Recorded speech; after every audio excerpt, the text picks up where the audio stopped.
It crooned, in a chilling imitation of a mother's lullaby. Give her to us, give her to me. One child, and the house will be satisfied. You will live. Amina will live. Your neighbors will live. Only one child. The words sank into the walls themselves, echoing like a poisonous promise. Even Kabaya, still kneeling, lifted his face in awe and terror. It speaks to you, it chooses you. His lips trembled. Do you see now why I forbid children here? The house is hungry. It always will be. Kango's jaw tightened, fury blazing in his eyes. He raised the machete, pointing it at the creature. I would rather burn this house to the ground than give you my daughter. The shadows shrieked in unison, a sound so sharp the glass lamp shattered into fragments. The creature lunged, its swollen head jerking side to side, arms stretching unnaturally long as it reached for Amina. Kango swung. The blade sliced through the air with a scream of steel. The creature recoiled, black ichor spraying where the machete had connected. Its wails turned from sour to rage, shaking the compound so violently that doors flew open and terrified neighbors stumbled into the corridor, wide-eyed, whispering, the curse is awake. Amina, clutching the baby, cried out to her husband. Kango, we can't fight it forever. But Kabaya, his face pale as death, suddenly rose to his feet. His body trembled as he shouted, there is only one way. The house feeds on secrets, on silence. Break the silence, expose it, and the curse will lose its hold. Kango spun toward him, eyes blazing. Then speak, old man. Tell us the truth. Kabaya staggered, clutching his chest. His eyes welled with tears as he whispered, it was me. All those years ago, it was my child first. My little girl. I failed to save her. And when she died, the house bound itself to me. Every baby since has been hers, her hunger. His voice cracked into a sob. I let it take them because I was afraid. I thought feeding it would save us all. The creature let out a guttural, otherworldly howl. It lunged again, its gaping mouth now filled with rows of needle-sharp teeth. Kango stood over Amina and Inola, machete raised high, every muscle straining, his breath ragged. Then tonight, the silence ends. He charged. Kango hurled himself forward, machete flashing in the dim light. The blade carved through the creature's arm, severing shadow from flesh. The thing shrieked, its voice a deafening chorus of babies crying in unison, rattling windows and shaking the walls until plaster rained down. But instead of retreating, it surged back, its torn limb knitting itself together with tendrils of darkness. Amina screamed. She crouched in the corner, cradling Inola, rocking her as if sheer love could shield her from the monstrosity. Kabaya pressed his back against the wall, his face ashen. No steel can kill it, he croaked. Only truth. Only confession. Kango roared over the creature's screeches. Then confess, old man. Before it devours us all. The landlord staggered forward, his grey hair wild, sweat streaking his wrinkled face. His voice broke as he cried, it was my daughter, my little Naomi. She died in this very house before I could save her. Her spirit twisted, bound by grief, and she became the hunger in these walls. And when the first baby came after her death, she took it, then I let her. I let her feed. The house shuddered like a living beast, every door slamming shut, every window rattling. The creature stopped in its tracks, its massive head jerking toward Kabaya. Its hollow eyes gleamed with something almost human, recognition. Papa, the voices whispered, layered and haunting, all threading into one. Kabaya dropped to his knees, sobbing, arms outstretched. Forgive me, Naomi. Forgive me for letting you starve, for burying your cries beneath these bricks. Forgive me for sacrificing others when I should have faced you. The shadows writhed violently, spreading like veins across the walls, wrapping around Kabaya's legs, pulling him closer. But instead of struggling, he leaned forward, weeping. Take me, child. Take me, and release the others." The creature screeched, a sound that split into two tones, rage and sorrow. Its swollen head tilted back, and from its gaping maw poured the cries of all the lost children, filling the corridor like a storm. Neighbors fell to their knees, covering their ears, some screaming prayers. And then, like a candle snuffed out, the sound vanished. The shadows recoiled into the walls, leaving only silence. The creature's body crumbled into dust, dissolving into nothingness, until only Kabaya's trembling form remained. He was slumped on the floor, face pale, eyes glassy, lips forming one final word. "Naomi." He fell still. The compound was silent but for the soft, steady cries of baby Enola. Kango dropped the machete, chest heaving, sweat and tears streaming down his face. He stumbled to Amina, wrapping his arms around her and the baby, pulling them close as if anchoring them to life itself. "It's over," he whispered hoarsely, kissing Enola's damp forehead. "It's finally over." But Amina, her eyes still wide with dread, looked around the corridor. The cracked tiles, the bleeding walls, the air heavy with sorrow. Her voice trembled. "Kango, is it really?" Because deep in the foundations of the house, faint and almost imperceptible, came the sound of a baby's giggle.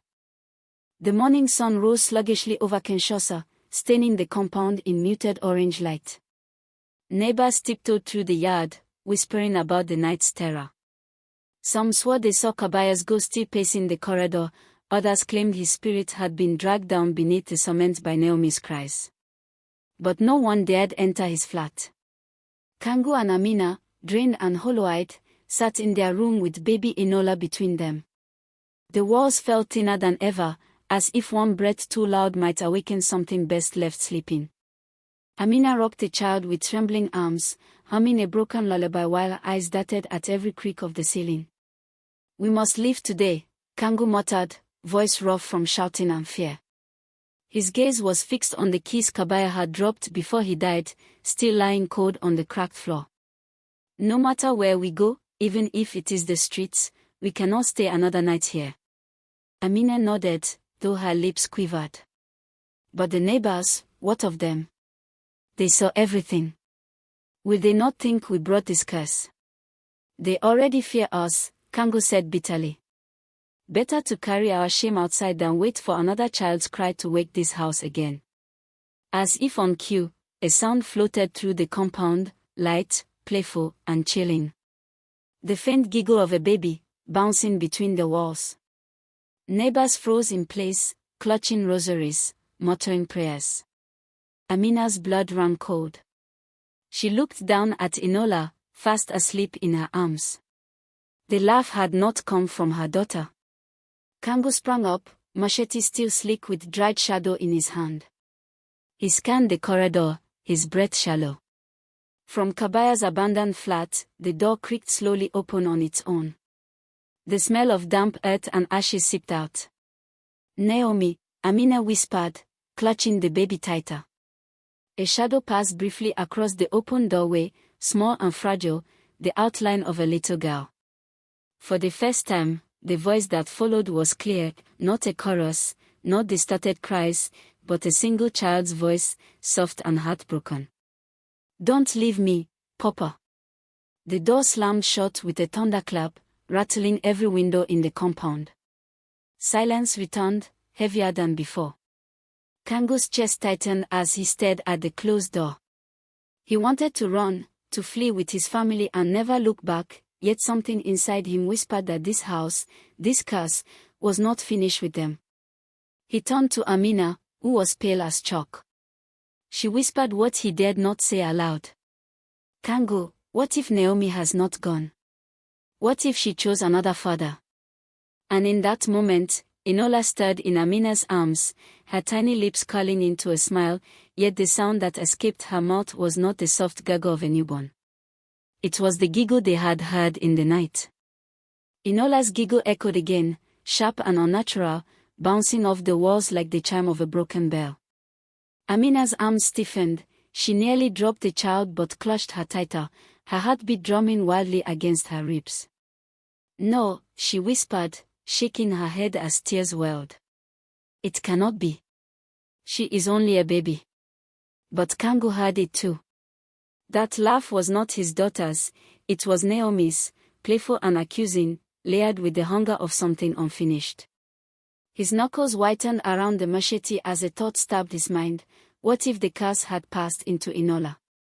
The neighbors began scattering, some fleeing through the compound gate, others bolting their doors and windows.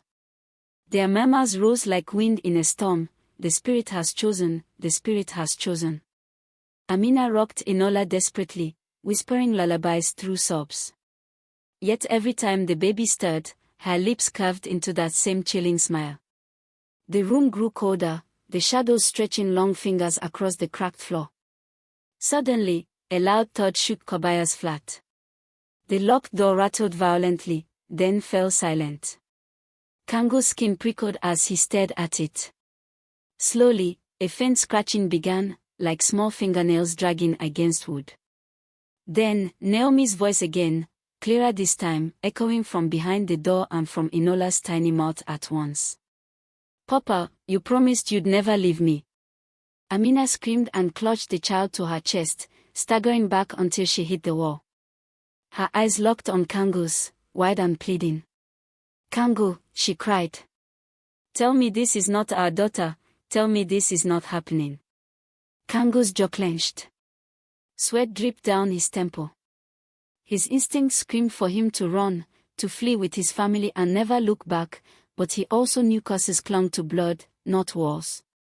Even if they escaped, could they ever be free of Naomi's grip? The baby's tiny hand reached up toward him, her eyes fluttering open. For a moment, they were Enola's innocent eyes, bright, tender, newborn.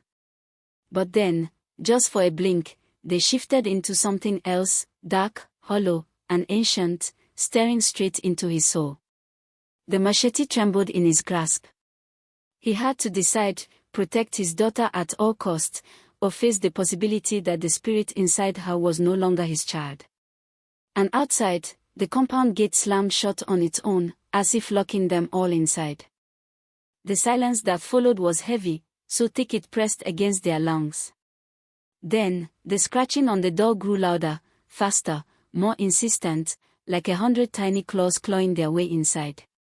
Kango forced himself to step forward, placing his body between Amina, Enola, and the door. His machete glinted under the flickering bulb above, though his grip was slippery with sweat. "Enola is mine," he muttered, as if trying to convince himself. "This is my daughter. No spirit will take her." But before Amina could respond, Enola's small chest rose and fell, and from her lips poured a whisper in Naomi's unmistakable tone. "Mine too." Amina shrieked and nearly dropped her, but Kango grabbed the baby, holding her against his chest despite the cold that radiated from her tiny frame. The scratching stopped abruptly. The silence returned, only now it was worse, more expectant, as though the entire compound were holding its breath.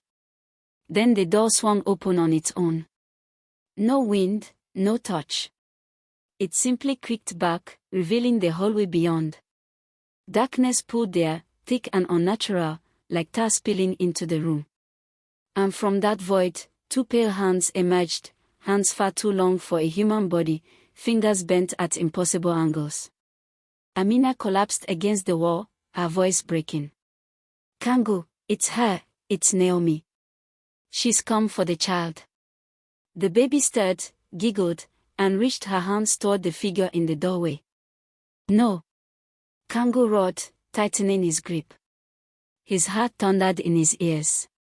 He raised the machete high, as though ready to hack through the shadow itself. But then, Naomi's voice floated in again, calm, almost tender. "Kango, don't fight me. Don't you remember? You swore you'd never let me go." Amina's sobs turned into screams. "She's lying. Don't listen to her. She's trying to bind herself to Enola forever." The pale hands stretched wider, and from the darkness emerged Naomi's form, not whole, not alive, but twisted and spectral. Her face was both beautiful and grotesque, shifting between the girl they once knew and the wailing corpse that had been buried. The air turned suffocating. The walls groaned, as if the building itself was bending under her presence. And in that instant, Kangu realized this wasn't just about saving Enola. If he failed now, Naomi wouldn't only claim his daughter. She would claim all of them. He steadied his breath, tightened his grip on the machete, and took a step toward the figure in the doorway. "Then come and take her," he growled. The light above shattered, plunging the room into darkness. The darkness swallowed everything. Amina screamed, clutching at the walls, while Kangu's ears strained for any sound beyond his own ragged breathing. In his arms, Enola went unnervingly still, too still for a living baby. Then, a whisper brushed against his ear, hot and intimate. "You can't protect her, Kangu. You couldn't protect me." Kangu swung the machete wildly into the void. Metal met nothing, only slicing through thick, icy air. Behind him, Amina's voice cracked through the blackness. "Kangu! Light! Find light!" His free hand fumbled across the center table, knocking the fruit plate to the floor, apples rolling and thudding. His fingers closed around something smooth and cold, the lighter he'd left earlier after smoking. With trembling hands, he flicked it. A weak flame sputtered to life. And in that trembling circle of light stood Naomi. Her figure was clearer now, no longer a shadow but a grotesque half-corpse. Her neck was crooked, her gown still soaked in the phantom memory of river water, and her eyes were pits of endless grief. Yet her smile was soft, hauntingly familiar. She reached toward the baby. Enola's tiny hands stretched out too, her face brightening with the joy of recognition, as if she truly saw her mother. "No," Amina's voice broke into sobs. She crawled across the floor, grabbing Kangu's leg. "Don't let her take our child. She'll never come back if she crosses to her." But Naomi's voice was calm, coaxing. "Kangu, let her know me. Just once. A daughter deserves her mother." Kangu froze. His chest heaved. For a heartbeat, his resolve cracked, because he remembered. He remembered the way Naomi had laughed when she was alive, the way she used to hold him and whisper promises in the dark. And now, with Enola reaching, part of him wondered, was he really protecting his daughter, or denying her something she deserved? The lighter's flame flickered. Shadows danced across Naomi's broken face. Her voice deepened, turning sharper. "Choose, Kangu. If you deny me again, I will take her anyway. And you both will watch." Amina screamed, gripping Enola's arm. "Don't listen. She's no mother anymore, she's hunger, she's a curse." The baby cried out, caught between the pool of two words, her mortal mother's frantic sobs and her dead mother's siren call. The flame sputtered lower. Kangu's hand shook on the machete. His throat was dry. He had only moments left to decide. Would he strike Naomi down, severing her forever from Enola? Or would he risk allowing the child one touch, one meeting, praying it would bring peace instead of damnation? The lighter went out. And the darkness consumed them again. A baby's wail split the darkness. The sound rose and fell like waves, piercing through the suffocating black. Kangu clutched Enola tighter to his chest, his other hand gripping the dead lighter as if it were a weapon. He could feel Amina's trembling fingers digging into his arm, her breath hot and frantic against his ear. "Light. Kangu, anything, light," she begged. But another sound slipped between Enola's cries, low, guttural, and filled with sorrow. Naomi's voice, though twisted, still carried a melody that clawed at Kangu's heart. "Don't fight me, my love. Don't make me a stranger to my child." The air grew cold enough to sting his skin. Amina gasped as invisible hands seemed to brush past her, lifting strands of her hair. She screamed and pressed herself against Kangu, shielding Enola with her arms, but Naomi's presence only grew stronger. And then, Through the darkness, a faint glow emerged, not from the lighter, but from Naomi herself. Her body shimmered like wet glass, every ripple of light bending around her broken figure. She stepped forward, her eyes fixed on the baby. Enola stopped crying. The child's tiny hand stretched upward, reaching, "Come now," as though recognizing something no one else could see. "No!" Amina shrieked, pulling Enola close, her nails biting into Kango's arm. "She'll steal her soul, don't let her touch." Kango's heart pounded like a war drum. His mind spun. In that glow, Naomi's face softened, not monstrous, not broken, but the woman he had once loved. Her smile, her eyes, alive again, if only for a breath. "Kango," she whispered. "Please. Just one touch." The machete in his hand felt heavier than iron. The silence stretched, broken only by the baby's soft cooing. Then, crash! The window behind them shattered inward. Shards of glass rained across the parlor floor, scattering moonlight into the room. A sudden gust of wind blew through, extinguishing the ghostly glow. Naomi's figure flickered, her form unraveling into streaks of shadow. Her voice turned shrill, distorted. "You will regret this. She is mine as much as she is yours." With a final shriek, the spirit dissolved into the darkness, leaving only the faint echo of her words hanging in the room. The silence that followed was suffocating. Kango held the baby against his chest, her womb trembling with life, while Amina collapsed against him, sobbing into his shoulder. But deep inside, Kango knew it wasn't over. Naomi hadn't left in peace, she had retreated, waiting. And when she returned, it would not be to ask. The morning after was no relief. The compound carried a strange heaviness, as though every wall, every brick, had overheard the chaos of the night.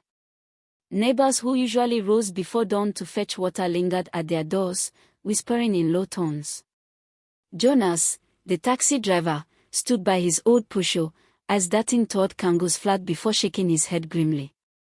Inside, Amina barely stirred. Her face was pale, her eyes swollen from weeping, and her hands clutched Enola even in sleep. Kango had not slept at all. He sat by the window, staring at the shards of broken glass that still glinted on the floor. Every time a breeze rattled the curtains, his chest clenched. Around mid-morning, a knock echoed on the door. 3 sharp raps. Kango stiffened. Amina jolted upright, clutching Enola tighter. "Who is it?" Kango called, his voice hoarse. "It is me, Mama Solange," came the muffled reply. Reluctantly, he unbolted the door. Mama Solange, the tailor, slipped inside, her eyes wide and fearful. She carried a basin of cassava leaves, but her hands shook so badly some spilled onto the floor. "My children," she whispered urgently, "you must leave. Today. Do not wait." Amina frowned. "Mama, why are you saying this?" The old woman lowered her voice, glancing nervously at the walls as if they had ears. "We all heard her last night. The cries, the glass breaking. You think we don't know? That was not just a ghost, it was Naomi herself, and she will not stop. This compound has seen this before." Kango swallowed hard. "You mean, the other family?" Mama Solange's lips trembled. She nodded. Their child died after nights of strange visitations. They thought they could endure, but the mother woke one morning and found the baby cold in her arms. That was when Kabaya made his cursed rule. He has always known the truth, but he hides it behind laws. Amina shook her head violently. "No. My baby will not die here. Never." Her voice cracked, but it carried a fierce strength that startled even Kango. Mama Solange placed a trembling hand on Amina's shoulder. "Then listen to me. Tonight, do not sleep here. Go to your mother's house, or even to the church. Anywhere but this compound. Naomi's spirit is tied to this soil. If she cannot reach you, she may weaken. Kangu's jaw tightened. He wanted to believe, but something inside told him the spirit wasn't bound by gates or walls. She was bound to him. Suddenly, a shadow fell across the doorway. All three turned. Papa Kabaya stood outside, his tall frame blocking the sun. His face was unreadable, but his eyes were dark, sunken wells of grief and warning. "You should have listened," he said quietly, almost kindly. "I told you, no babies." His voice lingered in the air like a curse. Kangu's fist tightened at his sides. He wanted to shout, to demand why this old man had hidden so much from them, but Amina's trembling hand on his arm stopped him. Inola whimpered softly against her chest, and the sound seemed to thicken the silence between them all. Papa Kabaya's gaze shifted to the baby, lingering too long, as though he were weighing something. His lips pressed into a thin line before he finally spoke. "You think I am wicked. That I hate children. But you do not know what it is to bury your own blood." His voice was rough, and though his expression was hard, there was a raw edge of pain beneath it. "Naomi was not just my daughter. She was my heart. And when she died in this compound, screaming and cursing the gods with her last breath, she bound herself here. She said no child would live under my roof again. And she has kept her promise." Amina's eyes widened. "You mean, she kills them?" Kabaya's shoulders sagged, but his eyes remained fierce. "She does not forgive. She does not rest. The first child after her death, gone in one night. The second, 2 weeks old, found cold in his mother's arms. I tried to bless the ground, to call pastors, even the old nono from the forest. Nothing worked. Naomi's spirit is stronger than all of them. So I made my law. No babies. No more graves in this soil." Kangu stepped forward, anger rising in his chest. "Then why rent to us at all? Why let us believe this place could be our home? You knew my wife is young. You knew children would come." Kabaya's eyes flashed. "Because I hoped you would listen. I warned you. But you thought you were stronger than a curse." He leaned closer, his voice low and cutting. "Now you will pay the price." Amina clutched Inola so tightly that the baby whimpered again, and tears streamed down her face. "No," she whispered fiercely, rocking her child. "No spirit, no curse, no man will take my daughter from me." For the first time, Kabaya's face softened, just for a breath. He looked older than his years, his grey hair catching the sunlight like ash. "I once said those same words," he murmured, almost to himself. Then, without another word, he turned and walked away, the sound of his sandals fading across the compound. The silence he left behind was heavier than before. Amina collapsed into a chair, shaking. "Kangu, we cannot stay another night. If he is right, if Naomi's spirit is truly here, our child," her voice broke. Kangu knelt in front of her, gripping her hands firmly. "We will leave," he said, though his voice trembled. "We will go tonight, even if we must sleep under the open sky. I will not let them take Inola." But deep inside, he wondered if leaving would be enough. That night, the compound seemed different. The air was thick, heavy, as though the walls themselves were breathing. Kangu had stuffed their few belongings into an old travel bag, the zipper straining as he tugged them shut. Amina sat on the mattress, rocking Inola, her eyes darting toward the door every time the wind rattled it. "We must go now," she whispered. "Before dawn. Before he changes his mind." Kangu nodded, slinging the bag over his shoulder. "I'll open the gate quietly. Jonas's taxi will take us to my cousin's place in Njili. We'll be safe there." But even as he spoke, doubt gnawed at him. Would they truly escape?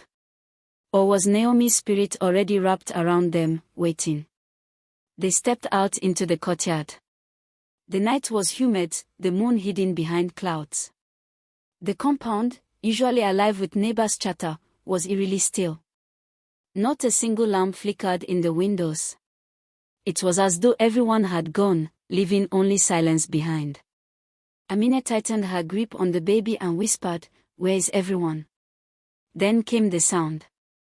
A child's laughter, soft, echoing, drifting across the courtyard. It was not Enola.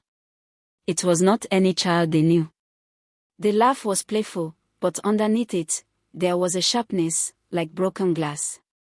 Amina's niece weakened. "Kango, did you hear?" Before she could finish, every window in the compound banged shut at once. A gust of wind tore through, slamming doors, shaking the walls. From the shadows near the gate, a small figure appeared. A little girl, barefoot, her dress white but stained with dirt and old blood. Her eyes glowed faintly, like embers. She tilted her head, smiling a too-wide smile. "You're leaving?" she asked in a sing-song voice. "But you haven't met me properly." Amina clutched Enola to her chest so tightly the baby whimpered. Kango's hand tightened around the machete he carried, his heart pounding so loud it filled his ears. The girl giggled, her voice echoing strangely, as though more than one child was laughing with her. "Mama said no babies. You brought one anyway. That means she's mine." The baby began to cry again, loud and desperate, and the girl's smile widened. Kango stepped forward, blocking her path. "Over my dead body," he growled. The little girl's laughter turned into a shriek that pierced the air, shattering what little courage remained in the night. Lights flickered in the flat above, and shadows moved behind curtains. The neighbors were awake, watching, but none came out. None dared.